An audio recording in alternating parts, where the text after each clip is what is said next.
দর্শক, আপনারা দেখছেন এশিয়ান টেলিভিশনের বইমেলা প্রতিদিন নিয়ে বিশেষ আয়োজন।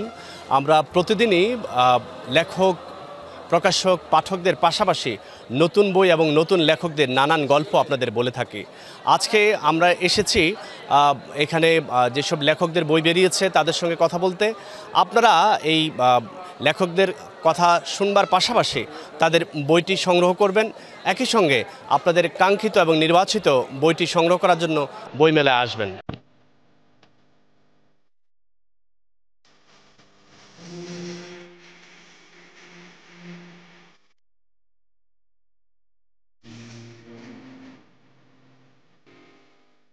এবছরের বই হচ্ছে আগুন ডানার পাখি।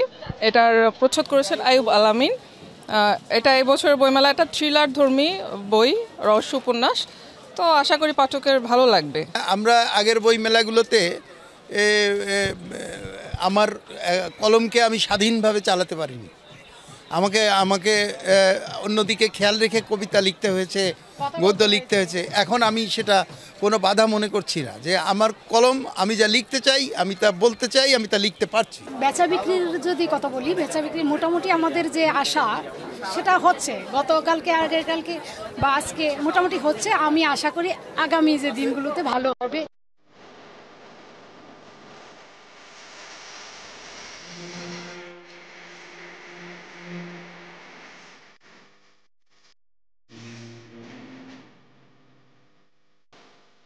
তার আগে নিজেদের মুখোমুখি হোক।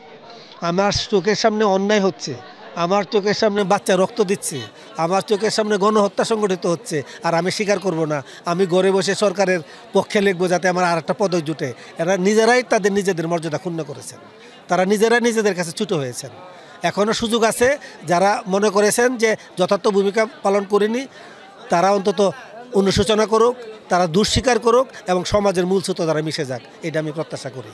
আর যারা গণহত্যা জড়িত তাদেরকে আইনের মুখোমুখি করতে হবে, কারণ অপরাধীকে যদি আইনের মুক্ত রাখা যায়, অপরাধীকে যদি শাস্তির বাইরে রাখা যায়, তাহলে সমাজ ক্রমাগতভাবে অপরাধ প্রমাণ হয়ে পড়বে।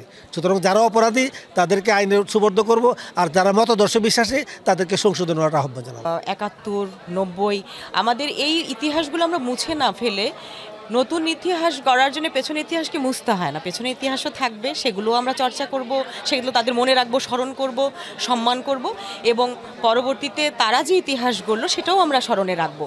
কিন্তু এ সব কিছুই আমাদের দেশের এবং দেশের মানুষের জন্য, এবং অন্যের প্রতি শ্রদ্ধাশীল হলেই আমরা নিজেরাও শ্রদ্ধা পাবো, সম্মান পাবো।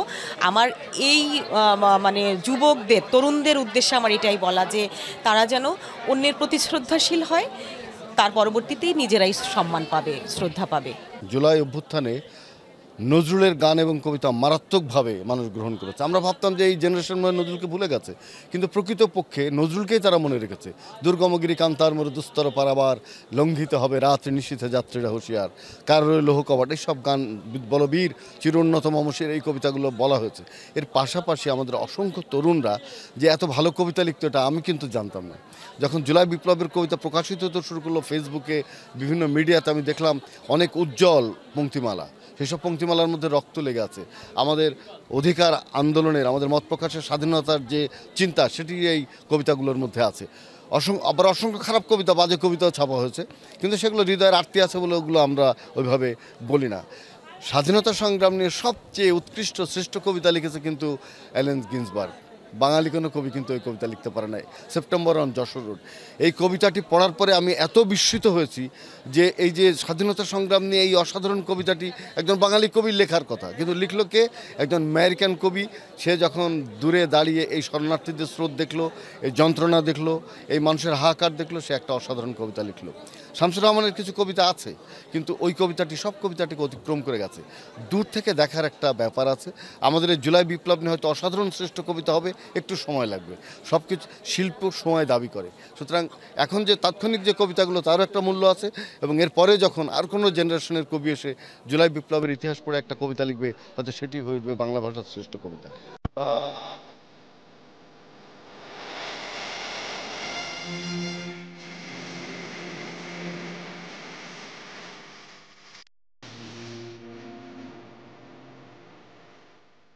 বাংলা একাডেমি আয়োজিত এই মেলায় আপনারা নিশ্চয়ই নতুন লেখকের সঙ্গে সঙ্গে পুরাতন আমাদের ইতিহাস ঐতিহ্য জানুন, বইয়ের সঙ্গে থাকুন এবং গণঅভ্যুত্থান পরবর্তীতে নতুন বাংলাদেশ নির্মাণে বইয়ের আকাঙ্ক্ষাকে বিশ্লেষণ করুন।